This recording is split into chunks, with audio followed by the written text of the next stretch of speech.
Bismillah, assalamualaikum warahmatullahi wabarakatuh. Innal hamdalillah nahmaduhu wa nasta'inuhu wa nastaghfiruh wa na'udzu billahi min shururi anfusina wa min sayyiati a'malina. May yahdihillahu fala mudilla lahu wa may yudlil fala hadiyalah. Nasyhadu an la ilaha illallah wa nasyhadu anna Muhammadan abduhu wa rasuluh. La nabiyya wa rasula ba'da. Faqad qala ta'ala fil Qur'anil Karim, ya ayyuhalladzina amanu taqullaha haqqa tuqatih wa la tamutunna illa wa antum muslimun. Wa qala nabiyyuna Muhammad sallallahu alaihi wasallam fil hadits asy-syarif, may yuridillahu bihi khairan yufaqihu fid din wa man salaka tariqan yaltamisu fihi ilman sahalallahu bihi tariqan ilal jannah. Amma ba'd.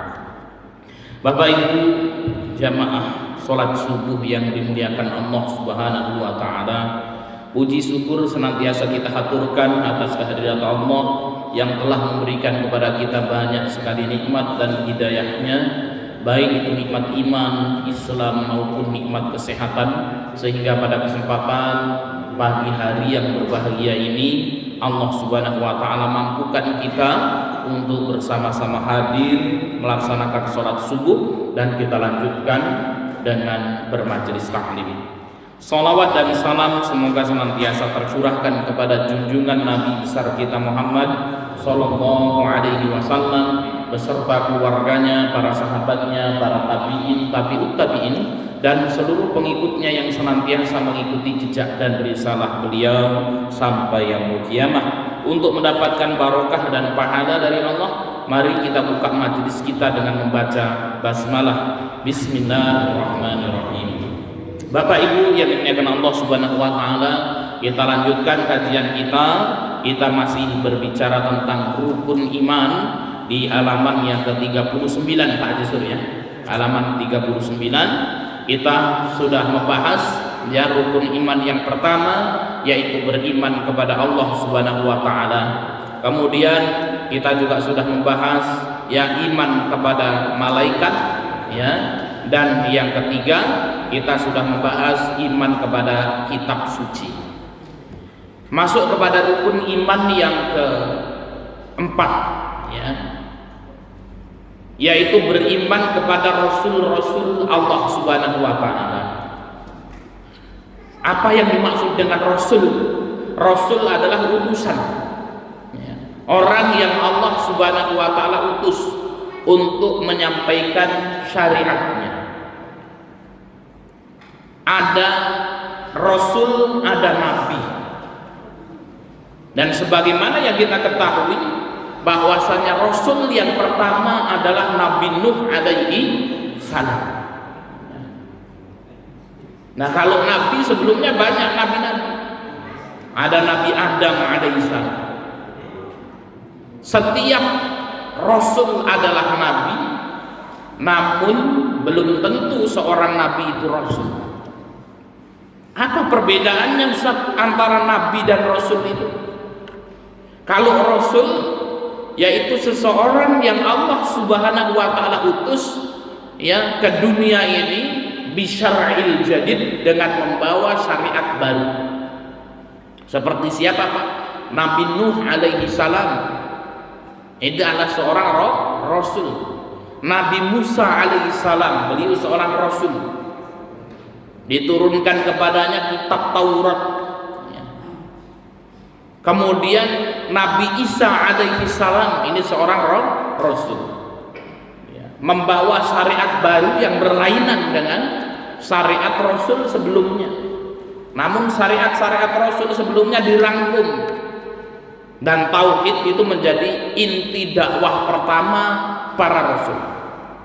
Kemudian Nabi Muhammad sallallahu alaihi wasallam itu adalah seorang rasul. Nah, nabi Bapak Ibu yang dimuliakan Allah Subhanahu wa taala, yang orang yang Allah Subhanahu wa taala utus ya untuk meneruskan syariat-syariat rasul sebelumnya. Ya, yang menjaga ya adalah para nabi itu. Nabi dan Rasul yang terakhir adalah Nabi kita Muhammad Sallallahu Alaihi Wasallam, dan setelahnya tidak ada Nabi lagi, setelahnya tidak ada Rasul lagi. Nah, kalau tidak ada Nabi dan tidak ada Rasul lagi, lalu bagaimana Pak Ustaz? Nah, nasib dunia ini sudah the end, Pak. Selesai. Ya. Nah, maka kita ini menjadi umat akhir zaman. Walaqad ba'atsna fi kulli ummatin rasulan, kata Allah Subhanahu wa taala. Dan sungguh telah aku utus di setiap umat ini seorang rasul.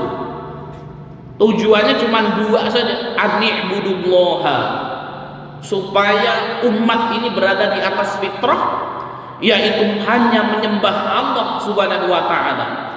Wajtanibut taghut, dan menjauhi taghut, sesembahan-sesembahan selain Allah Subhanahu wa taala. Maka diutuslah Rasul, ya, Rasul meninggal, diteruskan syariatnya oleh para nabi. Sampai akhirnya datang Nabi Muhammad SAW. Ya, beliau adalah akhirul anbiya'i wal mursalin, nabi dan rasul yang terakhir, di mana tidak ada lagi setelah Nabi kita Muhammad SAW seorang Rasul dan Nabi. Kalau ada orang mengaku dirinya Nabi dan Rasul, itu sudah keluar dari ijma' para ulama, dan kita pastikan orang ini pasti sesat, Bapak Ibu yang dimuliakan. Ya. Orang mengatakan, Ustaz, ya, kemarin malam saya berjumpa dengan malaikat Jibril alaihissalam. Dan malaikat Jibril memberikan kabar kepadaku kalau saya ini nabi. Nah, ini bohong namanya. Dan Rasulullah SAW juga bersabda, sesungguhnya setelah sepeninggalku nanti akan ada orang-orang kadzab, orang-orang yang berbohong, mengaku dirinya nabi, mengaku dirinya rasul. Bahkan di Indonesia saja juga ada yang kemudian mengaku dirinya nabi, mendapatkan wahyu dari malaikat Jibril alaihissalam. Dan ada juga Pak yang mengikuti. Nah, ini beriman kepada Rasul, yaitu orang-orang yang kemudian Allah Subhanahu wa taala utus dengan membawa syariat baru ini. Ya, bentuk kita beriman kepada Rasul-Rasul Allah adalah kita meyakini ya mereka adalah utusan Allah Subhanahu wa taala, yang diutus oleh Allah Subhanahu wa taala untuk menjaga syariatnya. Dan inti dakwah para nabi dan rasul adalah satu, mentauhidkan Allah Subhanahu wa taala. Semenjak Rasul yang pertama sampai yang terakhir, ya visi misi yang diusung satu, yaitu la ilaha illallah, tidak ada ilah yang berhak diibadahi secara benar melainkan Allah Subhanahu wa taala. Dan ketika Nabi Muhammad SAW meninggal wafat, diteruskan visi misi la ilaha illallah oleh para sahabat.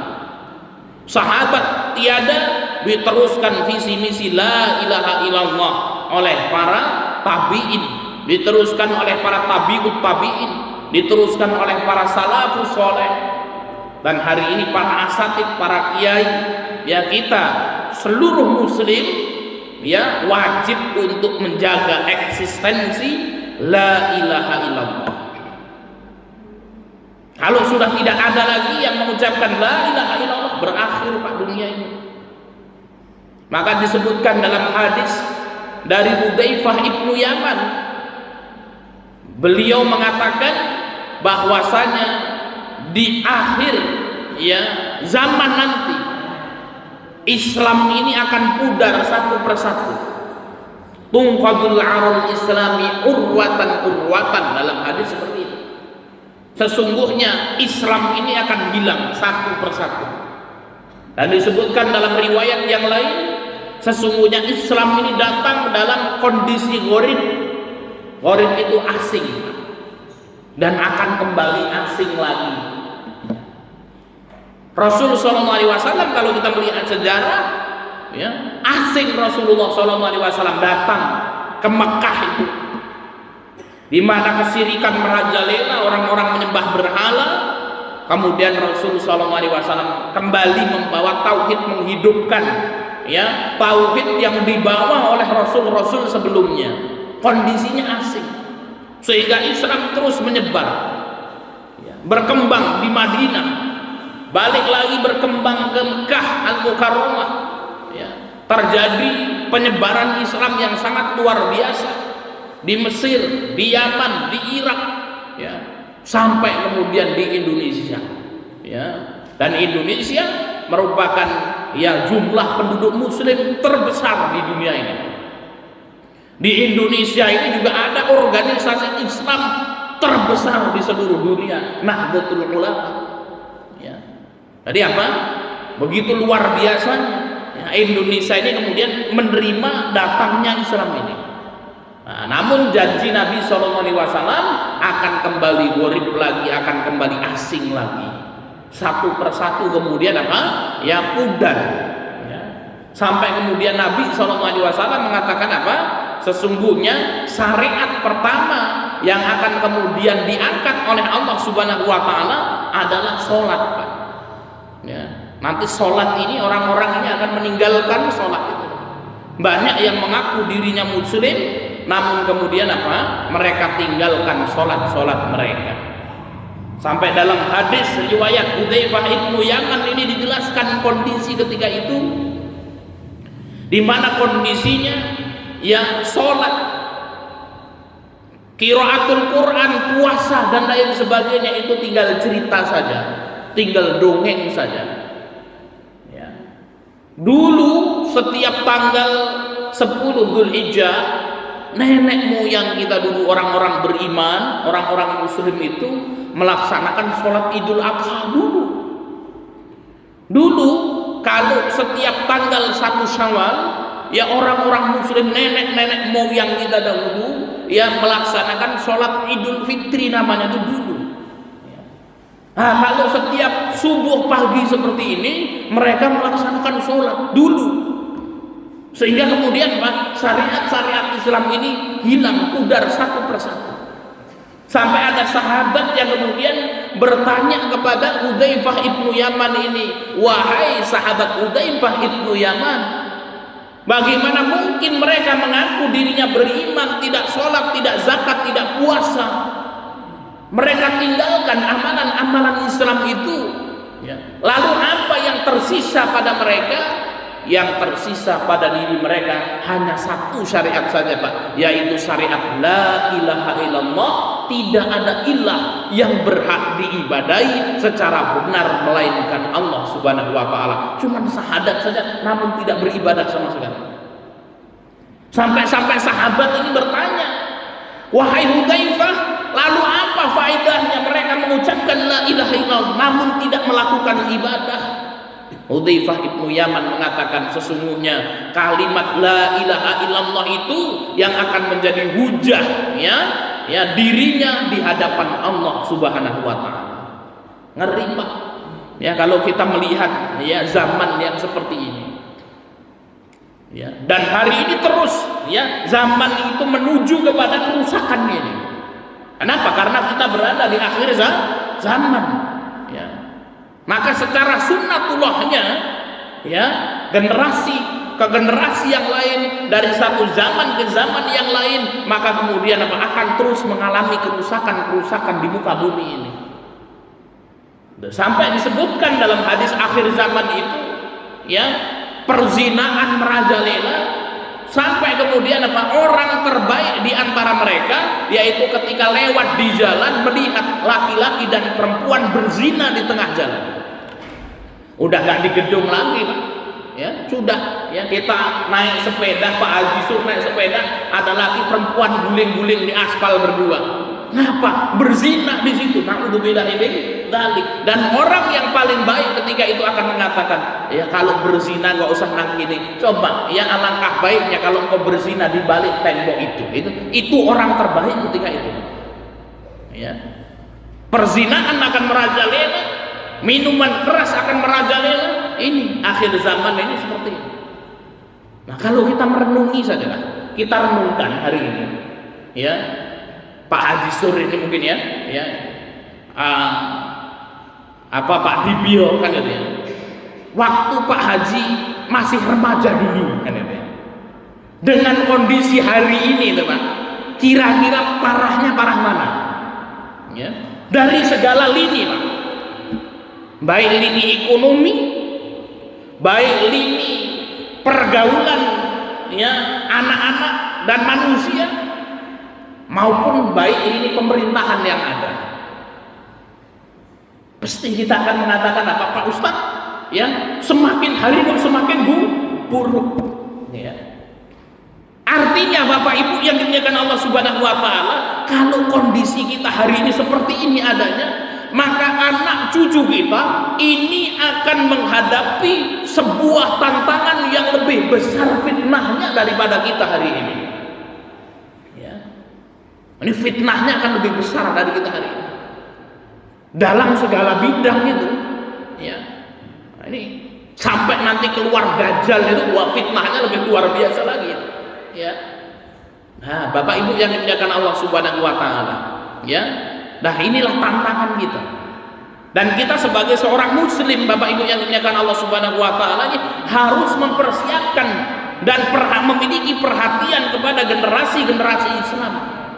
Bagaimana generasi-generasi kita selanjutnya nanti mampu berdiri ya di atas keimanan mereka. Nah, kalau kita hari ini tidak peduli dengan anak-anak kita, tidak peduli dengan cucu-cucu kita, rusaklah anak-anak dan cucu-cucu kita. Apa yang harus kita lakukan? Didik anak-anak kita supaya mengenal iman, didik anak-anak kita supaya mengenal agama dengan baik. Ya, karena mereka yang akan menghadapi ya sebuah tantangan dan fitnah yang lebih besar daripada fitnah yang kita alami hari ini. Ya. Bapak Ibu yang dimuliakan Allah Subhanahu wa taala, ini beriman kepada Rasul, yaitu kita mengimani ya nabi dan rasul yang diutus oleh Allah Subhanahu wa taala. Yang kelima, wal yaumil akhir, beriman kepada hari akhir. Apa itu hari akhir? Hari akhir adalah hari kiamat dan huru hara akhir zaman. Ya. Maka hari akhir ini ada tandanya. Ya, yang pertama adalah tanda kiamat kubro. Ya, tanda-tanda besar kiamat kubro, dan juga kemudian ada tanda-tanda kecilnya. Ya. Rasul SAW pernah bersabda dalam sebuah hadis, ya, perhatikan 10 hal yang menjadi tanda dekatnya hari kiamat. Nah, ini 10 hal ini diantaranya Dajjal yang akan muncul dan yang sebagainya. Nah, ini tanda-tanda ya kiamat, ya tanda-tanda besar hari kiamat itu. Dan ada tanda-tanda yang kecil, ya. Di antaranya yang Rasul SAW sebutkan, ya, dekatnya hari kiamat, yaitu apa? Kathratuz zalazil, akan terjadi banyak gempa bumi di mana-mana. Ini merupakan tanda dekatnya hari kiamat, tanda-tanda sugro, tanda-tanda kecil. Ya. Tanda hari kiamat yang berikutnya kata Nabi SAW, wa fathul Quds, penaklukan Quds. Quds itu Palestina. Ya. Dan ternyata penaklukan Palestina ini yang akan terjadi 3 kali oleh para ulama. Akan terjadi berapa Pak? 3 kali. Nah, kalau kita lihat sejarah, ya Palestina pertama kali ditaklukkan di zaman Umar bin Khattab radhiyallahu anhu. Ya, di zaman Umar bin Khattab radhiyallahu anhu, ya maka ya Palestina ditaklukkan. Direbut kembali. Ya. Direbut kembali. Kemudian ditaklukkan kembali oleh Salahuddin Al-Ayyubi. Ya, ditaklukkan kembali oleh Salahuddin Al-Ayyubi. Direbut kembali Pak, yang ketiga, oleh orang-orang Yahudi. Ya, direbut kembali oleh orang-orang Yahudi. Dan dulu ketika kemudian apa? Palestina itu dikuasai oleh Umar bin Khattab, dikuasai oleh Salahuddin Al-Ayyubi. Orang Yahudi itu tidak memiliki kekuatan sama sekali. Di zamannya Salahuddin Al-Ayyubi, orang-orang Yahudi ini Pak terlantar. ya ngungsi dari satu tempat ke tempat yang lain, ya mengungsi dari satu tempat ke tempat yang lain, nebeng di suatu negara ditendang diusir, nanti kemudian nebeng lagi di suatu negara ditendang diusir, mampir ke Palestina diterima Pak di situ. Ya, maka kalau kita lihat sejarah Palestina itu, Bapak Ibu yang dimuliakan Allah Subhanahu wa taala, tidak ada negara Israel itu, tidak ada. Ya, coba buka gitu ya. Dalam sejarah negara Israel itu tidak ada. Ya, mereka numpang di Palestina, dikasih tempat di situ. Nah, kemudian merongrong Palestina sampai kemudian apa? Ya, hari ini kemudian apa, mereka mau menguasai Palestina ini. Kenapa kok mereka mau menguasai Palestina? Ya, karena mereka juga memiliki visi dan misi, Pak. Ya, kalau kita kemudian apa melihat bendera Israel itu, ya maka kemudian ada garis ya atas lurus, ada garis atas bawah. Nah, itu melambangkan Sungai Nil dan Sungai Efrat. Ya, nah ini kemudian apa, kekuasaan mereka itu di antara dua itu, meliputi Mesir. Ya, nah itu semuanya sudah. Ya. Dan mereka menyongsong datangnya Al-Mahdi. Ya, siapa Al-Mahdi yang mereka tunggu-tunggu kedatangannya, yang akan membawa kemenangan itu, yaitu Dajjal, Bapak Ibu yang dimuliakan. Ya. Dengan kemudian apa? Beberapa hal yang dipersiapkan, diantaranya menjadikan bumi Palestina ini hijau. Nah, maka hari ini kalau kita lihat browsing di Google itu, ya di perbatasan Rafah sana, ya itu sudah mulai kemudian mereka banyak menanam pohon-pohon gorkot. Ya, ini menanam banyak pohon-pohon gorkot. Nah, ini kemudian apa? Untuk mempersiapkan kedatangan Dajjal itu tadi. Nah, ini kita kembali kepada Israel itu tadi. Orang-orang Yahudi itu tidak punya tempat. Dan ketika itu Islam jaya. Namun Nabi SAW sudah bersabda. Apa sabda Nabi SAW? Sungguh di akhir zaman nanti akan terjadi peperangan antara orang-orang Muslim dengan orang-orang Yahudi. Ketika masa jaya-jayanya, Pak. Nah, ini orang-orang ketika itu mosok sih. Lah, orang Islam itu kekuasaannya sepertiga dunia.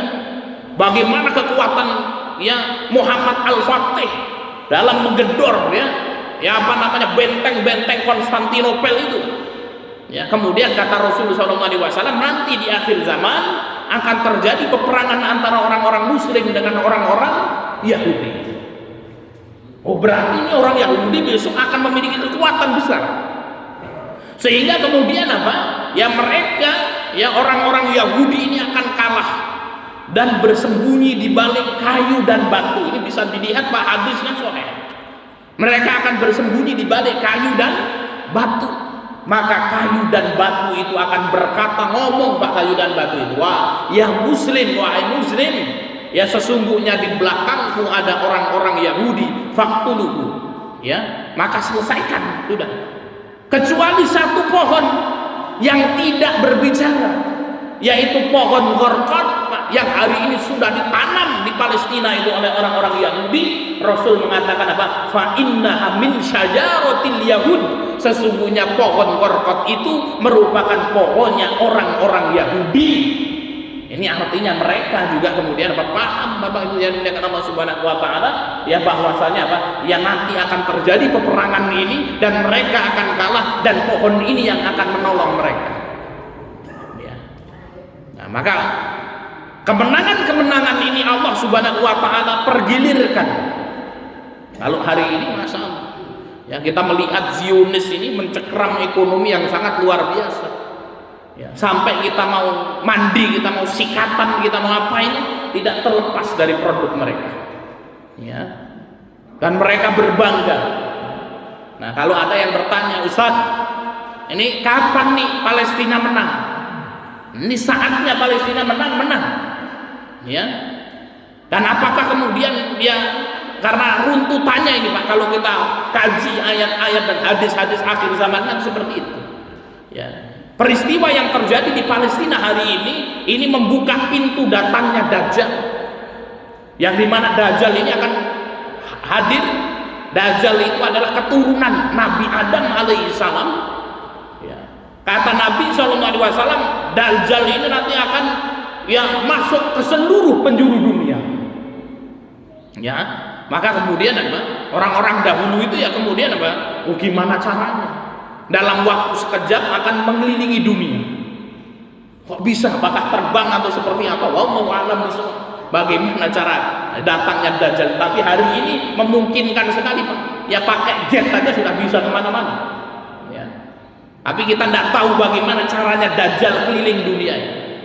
Apakah akan sampai ke Indonesia? Iya, akan sampai ke tempat kita. Karena seluruh dunia akan apa? Dajjal akan datang di situ. Dan disebutkan dan banyak pengikutnya adalah kalangan wanita. Ini hati-hati. Ya, kalangan wanita. Kenapa? Dajjal ini akan membawa kekayaan. Ya, akan membawa pingin emas dikasih emas, pingin berlian dikasih berlian. Ya. Kira-kira kalau Dajjal datang kita ngikut nggak ini, Pak? Ngikut atau enggak? Enggak, yakin. Kasih amplop suruh nyoblos 200.000 terima.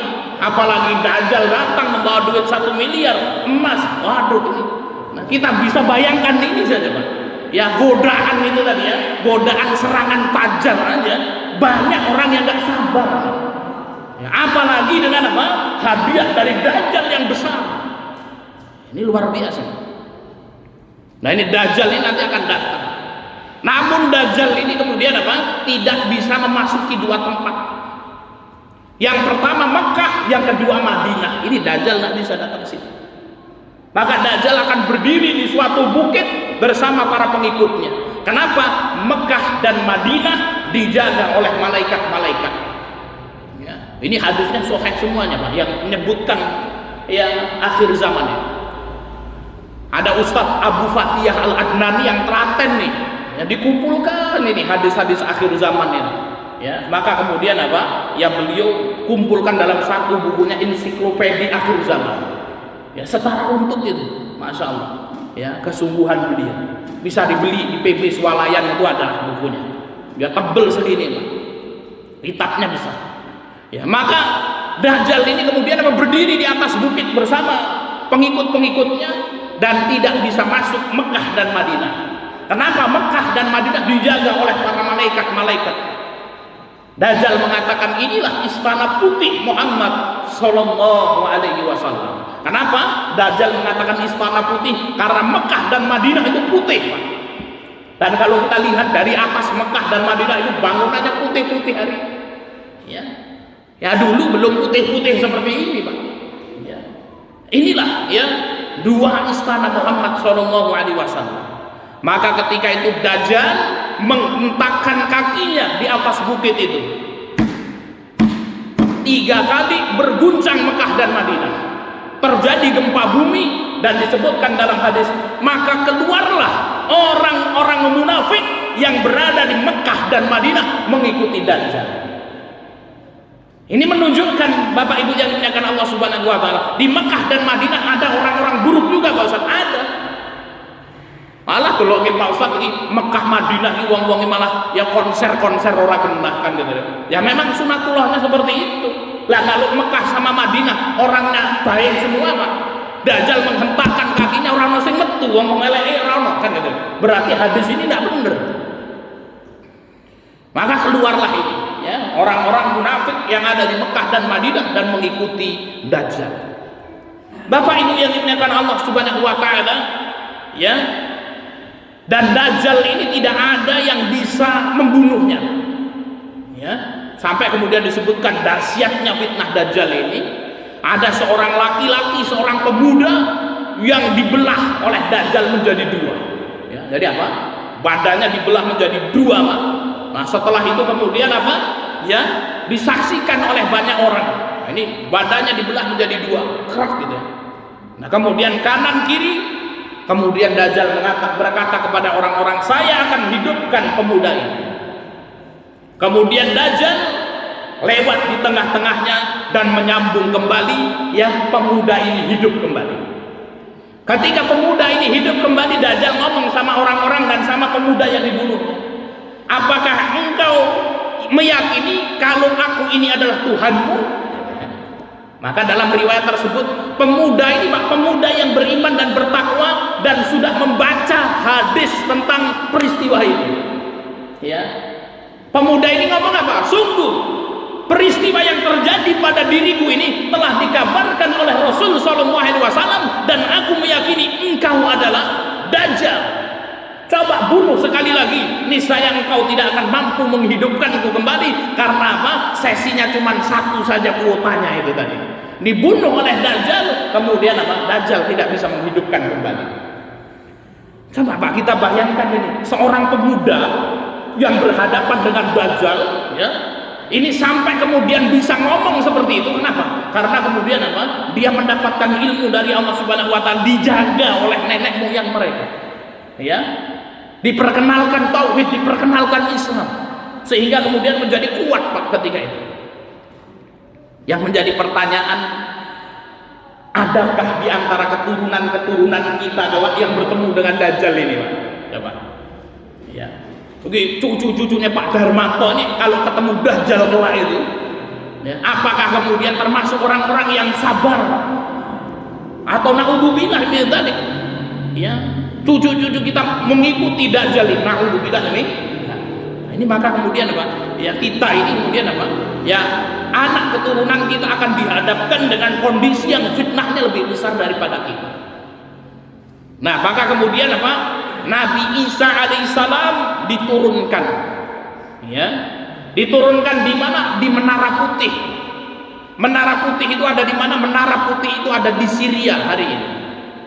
Maka dalam riwayat yang sahih, Nabi Isa alaihissalam ketika itu akan turun di situ.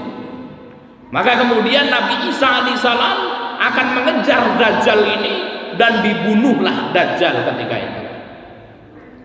Maka kaum muslimin bersatu kembali. Maka orang-orang yang mengatakan Nabi Isa sebagai Tuhan dan beriman Nabi Isa turun, ya, beriman bahwasanya Nabi Isa alaihissalam ya adalah ya seorang nabi.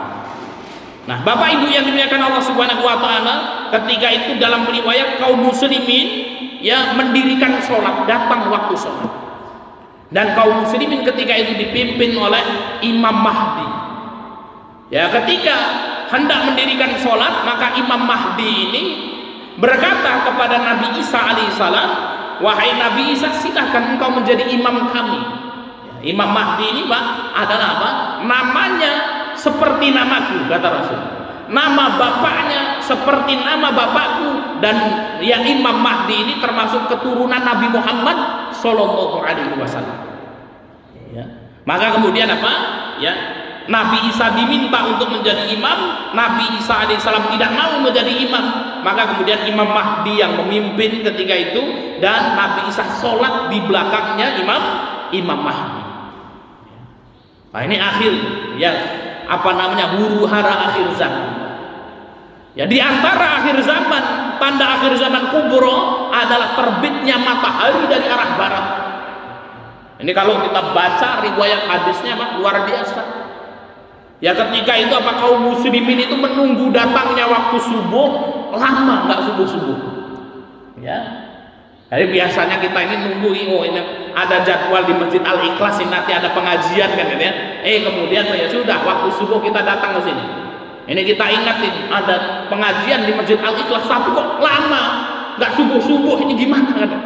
Nah, sampai disebutkan dalam riwayat itu Pak, ya kaum muslimin bangun nih sholat malam, kemudian tidur lagi, dilihat lagi kok urung subuh, kok belum subuh.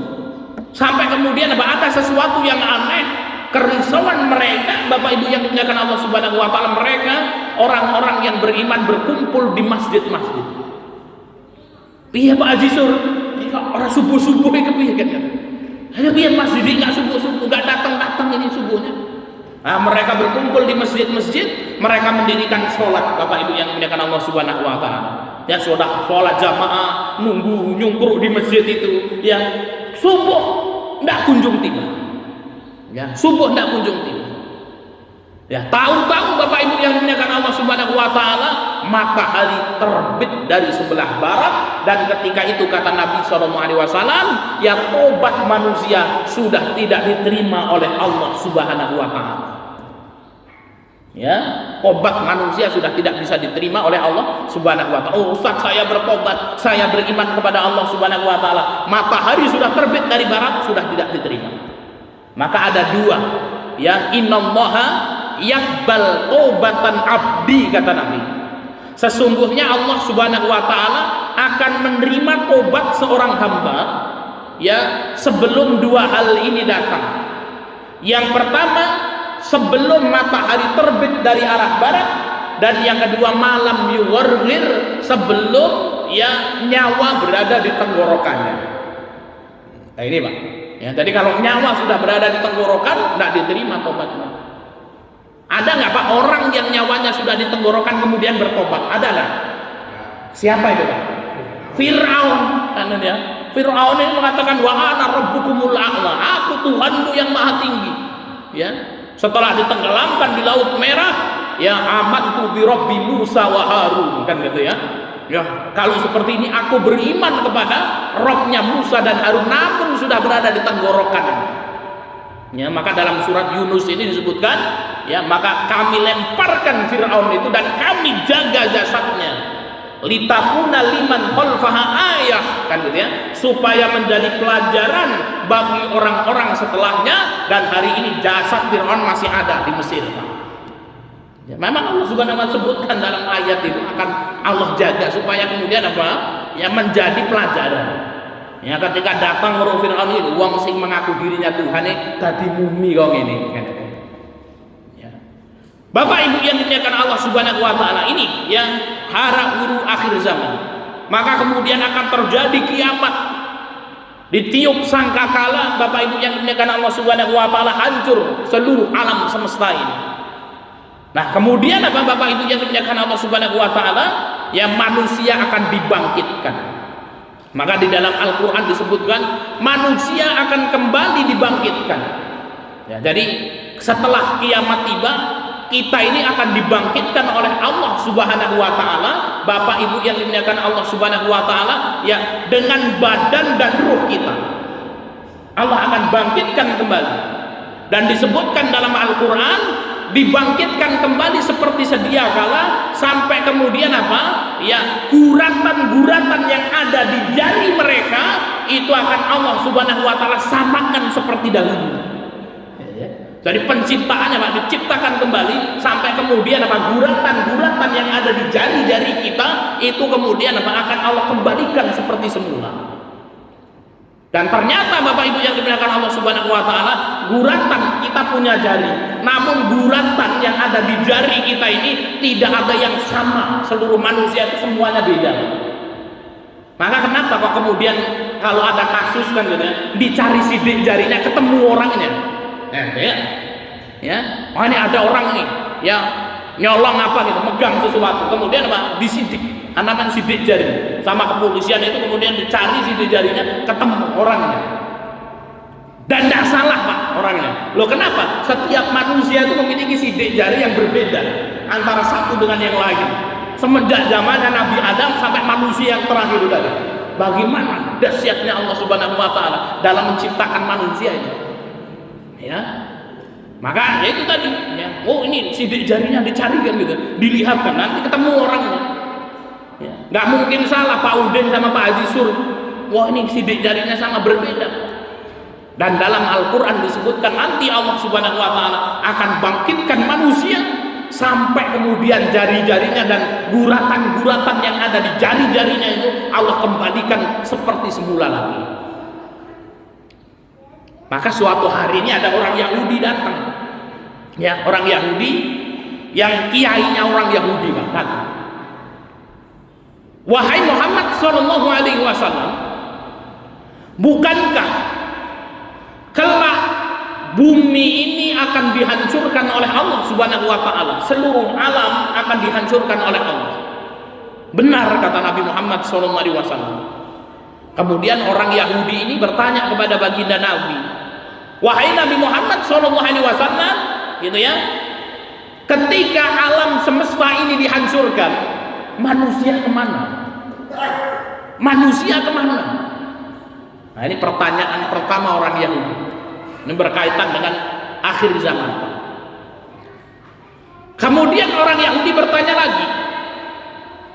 Kemudian seseorang kan akan masuk surga, gitu ya. Lah ketika seorang masuk surga semuanya, sarapan pertamanya di surga pakai apa? Pertanyaan kedua. Ya. Kemudian pertanyaan ketiga, datang waktu pagi terus datang waktu siang. Nah, makan siang pertama penduduk surga itu apa? Wahai Muhammad SAW. Ini ketika Rasulullah ditanya ini, ya, dalam riwayat itu baginda Nabi SAW bawa ranting-ranting, ya, ranting-ranting pohon yang kecil, kemudian dipatah-patahkan oleh Rasul, ya, menunjukkan apa? Ini pertanyaan tidak mungkin bisa dijawab dengan akal, ya. Namun orang Yahudi ini pinter, Pak. Ya, ini orang Yahudi ini sudah tahu jawabannya, yang mendapatkan ilmu dari nabi-nabi mereka. Ini sudah tahu jawabannya. Dan orang Yahudi ini kemudian apa? Ya, kalau tidak ada yang bisa menjawab pertanyaan ini, ya kata beliau, kecuali 1 atau 2 orang saja di muka bumi ini. Nah, kalau kamu bisa jawab, kamu betul-betul nabi. Nah, itu. Memang dari dulu orang-orang Yahudi itu pintar-pintar, cerdas-cerdas. Maka di dalam surat Al-Fatihah disebutkan al-maghdub ghairil maghdubi alaihim, bukan orang-orang yang engkau murkai. Coba lihat tafsirnya. Siapa orang yang dimurkai oleh Allah? Yaitu orang-orang Yahudi yang cerdas dengan keilmuannya namun ingkar kepada Allah Subhanahu wa taala. Rasulullahnya bisa jawab. Kemudian turun malaikat Jibril memberitahu. Malaikat Jibril memberitahu, ya, kemana manusia ketika bumi ini dihancurkan? Jawablah wahai Muhammad SAW, fi dzulumat, manusia akan dikumpulkan di alam kegelapan. Ini yang saya sampaikan ini kayak dongeng semua ya, Pak, ya. Ya, orang yang ini ustadznya ngarang. Nah, ada hadisnya semua nih. Dan kita harus yakin dengan apa? Ya, apa yang Rasul SAW kabarkan seperti ini. Fi dzulumat, di alam kegelapan. Ya. Nah, kemudian apa? Orang Yahudi ini bertanya lagi, siapa yang pertama kali keluar dari alam kegelapan itu ya Rasul? Rasul mengatakan orang-orang miskin dan kalangan umatku. Nah, kalau masuk surga, sarapan pertama kalinya apa? Rasulullah SAW dikasih tahu sama malaikat Jibril, hati ikan paus. Itu apa? Hati ikan paus. Makan siang pertama kalinya apa? Makan siang pertama kalinya penduduk surga adalah daging sapi jantan, ya. Yang sapi ini memakan rumput-rumput surga. Semua pertanyaannya Nabi betul semuanya. Namun apa yang dikatakan, yang dilakukan oleh orang Yahudi? Kamu benar, yora mlebu Islam, gleleng lunga. Ngono yang lakukan orang Yahudi. Ya, terus gleleng ae lunga kan ya. Nah, ini adalah apa? Hari akhir, Bapak Ibu yang dimuliakan Allah Subhanahu wa taala. Dan yang keenam, wa tu'mina bil qadari khairihi wa syarrihi. Seorang yang beriman harus beriman kepada takdir yang baik dan takdir yang buruk. Nah, ini Pak. Ini mengimani masalah takdir. Jam berapa masuk waktu subuh Pak Haji? 10 menit lagi. Ya Pak Haji? Ya. Enggak Mas. Nah, insya Allah cukup. Beriman kepada takdir yang baik dan takdir yang buruk. Bapak Ibu yang dimuliakan Allah Subhanahu wa taala. Ini masalah takdir ini masalah. Ya, seorang yang beriman dia harus meyakini segala sesuatu yang ada di muka bumi ini, sesuatu yang terjadi pada diri kita tidak keluar dari takdir Allah. Maka dan semua atas kehendak Allah. Ada hadis seperti ini. Inna ahadakum yujma'u fi khalqihi fi batni ummihi arba'ina yawman nutfah. Masing-masing di antara kalian diciptakan penciptaannya di dalam perut ibunya selama 40 hari berbentuk nutfah. Tsumma yakunu 'alaqatan mithla dzalik. Kemudian 40 hari berbentuk segumpal darah. Tsumma yakunu mudghatan mithla dzalik, kemudian selama 40 hari berbentuk segumpal daging. Tsumma yunfakhu fihi ruh, ditiupkan ruh ke dalamnya. Wa yu'maru bi arba'i kalimatin bikatbin, dan ketika ditiupkan ruh diperintahkan malaikat untuk mencatat 4 perkara. Yang pertama an umrihi, tentang umurnya. Ini si fulan mau meninggal umur berapa dan lain sebagainya, ini sudah ditetapkan, tidak maju tidak mundur, ya. Tentang umurnya, tentang rizkinya, Pak, yang pertama. Wa ajalihi, tentang umurnya, ya. Rizki, tentang umurnya, ya. Kemudian takdirnya dia kemudian akan celaka atau bahagia.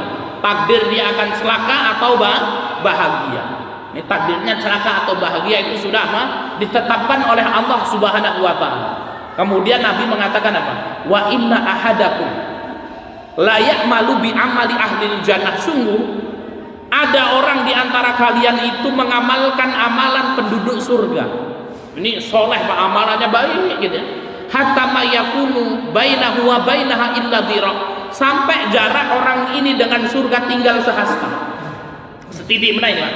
Ini saya di sini, kan gitu. Orangnya di sini, surga di sini, dhira tinggal sehasta.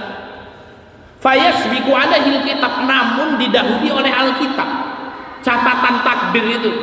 Fayamalu bi amali ahli nar, kemudian orang tersebut mengamalkan amalan ahlu neraka, fayadkhuluha, maka dia masuk neraka.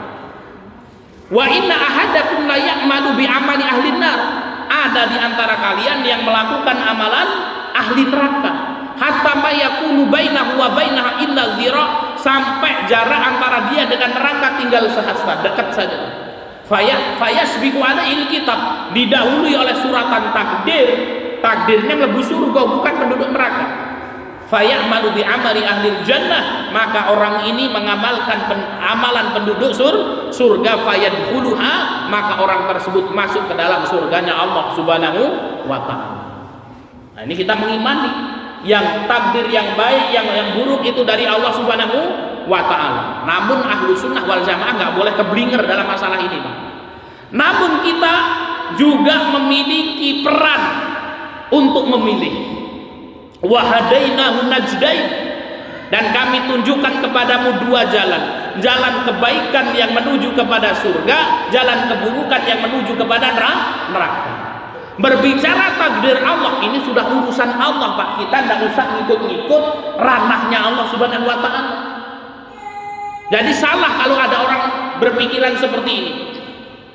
Pak Ustaz, saya nggak mau ibadah lah, sudah saya mau seneng-seneng saja hidupnya, siapa tahu saya takdirnya masuk surga. Kemudian Pak Rosid ini rajin banget ke masjid, ya, sholat, ngaji dan lain sebagainya, ya. Lah nanti kalau takdirnya nggak ke surga bagaimana? Kan rugi dong. Ya, sudah capek-capek ibadah, habis itu takdirnya nggak ke surga. Nah ini, Pak, ini pemikiran sesat ini, ya. Jadi kita tidak boleh berpikir seperti ini. Ya, urusan kita mau masuk surga atau masuk neraka itu bukan urusan kita, itu urusannya Allah. Dan kita seorang hamba meyakini seluruh yang dilakukan Allah baik adanya, benar adanya. Allah tidak menzalimi seseorang pun. Jadi sudah, kita nggak usah ngikut ranah-ranah ini. Pak Haji Sur punya kumpulan dosen-dosen, kemudian ada mahasiswa. Dosen membuat sebuah peraturan tentang nilai dan lain sebagainya, nilainya seperti ini kan, gitu ya. Maka kemudian apa? Ya, mahasiswa nggak boleh kemudian ngikut-ngikut ke ranahnya dosen itu tadi. Kamu ranahnya murid saja. Jadi murid yang baik, belajar yang sungguh-sungguh, nanti kamu nilainya baik kan, gitu. Begitu juga, Pak. Masalah takdir ini urusannya Allah. Kita sebagai seorang hamba nggak boleh mikir-mikir seperti itu. Pikiran kita sebagai seorang hamba, segala sesuatu yang terjadi adalah takdirnya Allah, ya. Dan kita tidak usah masuk rahmanya Allah. Kita berdoa kepada Allah agar kita masuk surga. Lah kalau seandainya ada orang ditakdirkan masuk neraka, dan itu maka kemudian Allah tidak mendalimi siapapun. Maka sudah, kita tutup ini rahmanya Allah Subhanahu wa taala. Takdir surga neraka urusan Allah. Saya sebagai seorang hamba ngurusi urusannya seorang hamba. Bagaimana kita berbuat baik, dongo sungguh-sungguh supaya kita masuk surga itu.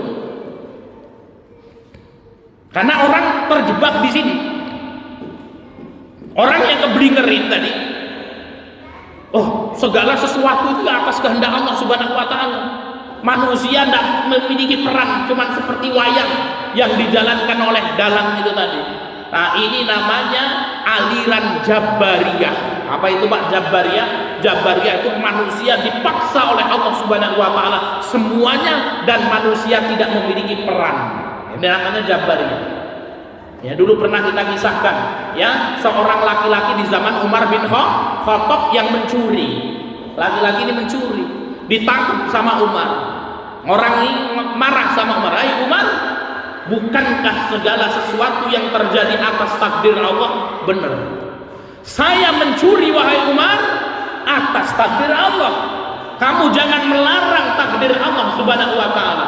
Sama Umar dipukul kepalanya. Jebret kan gitu. "Kenapa engkau memukul wahai Umar?" Umar berkata, "Saya memukul dasmu itu juga atas takdir Allah. Ya, kamu jangan melarang saya yang memukul kepalamu karena ini takdir Allah." Ini Jabariyah. Ya. Sebaliknya, ya, itu kaum Qadariyah. Ini sesat juga. Qadariyah sebaliknya dari Jabariyah. Segala sesuatu yang terjadi di muka bumi ini atas kehendak manusia, tidak ada campur tangan Tuhan. Itu Qadariyah. Siapa Pak? Contoh Qadariyah. Ya, contohnya adalah siapa? Ya Qarun. Ya, contohnya Qarun. Qarun ini tadinya miskin, yang dikasih keterampilan oleh Nabi Musa alaihissalam untuk membuat emas. Kemudian didoakan supaya kaya. Kemudian akhirnya bisnisnya berjaya, banyak hartanya. Sama Nabi Musa alaihissalam diutus orang, "Wahai Qarun, ya kamu kan sudah kaya, infakkan itu. Hartamu sebagiannya kasihkan di jalan Allah Subhanahu wa taala." Qarun mengatakan apa dalam Al-Qur'an? "Hada min ilmi indi." Saya sugih seperti itu atas kepandaianku, orang urusan karo Gusti Allah. Nah, ini Qarun. Ini namanya yang kaum Qadariyah, Bapak Ibu. Ya, jadi apa? Kalau Jabariyah ini keblingernya kabeh dipaksa Gusti Allah, tidak ada peran manusia. Kalau Qadariyah itu semuanya atas peran manusia, tidak ada campur tangannya Allah. Ahlu sunnah wal jamaah, pertengahan antara Jabariyah dan Qadariyah. Nah, akidah yang benar itu kita meyakini segala sesuatu atas takdir Allah, namun kita juga punya pilihan, punya peran. Oh, ini ilmu mahal, Pak. Ya, ini saya sampaikan dengan bahasa yang mudah dipahami wong 13B kan katanya. Nah, ini belajarnya ilmu akidah ini seperti ini. Ya, dan banyak orang-orang yang tidak paham juga dengan ilmu ini. Ya, dulu saya belajar ilmu ini, memahami masalah ini dari guru-guru kami. Ngono, Pak. Ngono iki kepiye? Sehingga tak waca merenung, ternyata itu seperti ini. Banyak orang yang kemudian terjerumus dalam masalah takdir ini. Nah, contoh, ana wong berkeyakinan ini, "Mas, sugih kere kuwi ora ana urusane karo Gusti Allah. Nek wong sugih kuwi ya pinter, nek wong kere kuwi ya bodoh dadine kere." Iki kaum apa Pak ngene iki? Kaum apa iki? Qadariyah. Ini Qadariyah. Sing wong keloro ngene. Ya sudah, sugih kuwi ya takdir Gusti Allah, kere kuwi ya takdir Gusti Allah. Wis rasah kerja-kerja apa kerja-kerja. Nek takdir sugih ya sugih kan gitu. Takdir kere ya kere. Ini kaum apa, Pak? Jabariyah. Ahlu sunnah wal jamaah, dia kemudian meyakini kaya miskin takdir Gusti Allah, tapi dia bersungguh-sungguh, Pak, untuk bekerja supaya jadi wong sugih. Kita lanjutkan sebentar. Dia sungguh-sungguh bekerja keras supaya menjadi orang kaya. Kalau dia kaya, oh ini takdirnya Allah Subhanahu wa taala. Sudah bekerja sungguh-sungguh, miskin terus orang sugih-sugih. Apa yang dilakukan oleh Ahlussunnah wal Jamaah? Ya wis karena takdirnya Allah soal ini ya bersabar. Orang stres Pak urip. Wong sing stres iki Qadariyah. Ya, wong Qadariyah iki Pak stres. Semua atas kehendak manusia. Kerja kan gitu. Banting tulang utangnya open tambah kiri, pusing diblok ndasi kan gitu. Waduh, kenapa seperti ini? Anak qadariyah itu. Tapi kalau ahlu sunnah wal jamaah, kerja kiri terus ini rugi dihapusi uang kan gitu ya. Ya sudah, takdiri Gusti Allah ya. Ada sesuatu ya innalillahi wa inna ilaihi rajiun kan gitu ya. Nah, nek wong sing Jabariyah nyantai-nyantai kan gitu. Asal turu-turu ae marai keset wong Jabariyah kan gitu ya. Ya. Ayo yang ngelamar-ngelamar wong iki lho golek-golek sana. Wayahe takdiri bojo ya bojo, tak ora bojo ya ora bojo. Iki wong Jabariyah ya ngene Pak. Ya, Ahlus Sunnah wal Jamaah pertengahan antara Jabariyah dan Qadariyah. Demikian Bapak Ibu yang bisa kita sampaikan, mudah-mudahan bermanfaat. Kita tutup dengan lafaz hamdalah dan doa kafaratul majlis. Alhamdulillahirabbil alamin, subhanakallahumma wa bihamdika asyhadu an la ilaha illa anta astaghfiruka wa atubu ilaik. Wal akhir wassalamu alaikum warahmatullahi wabarakatuh.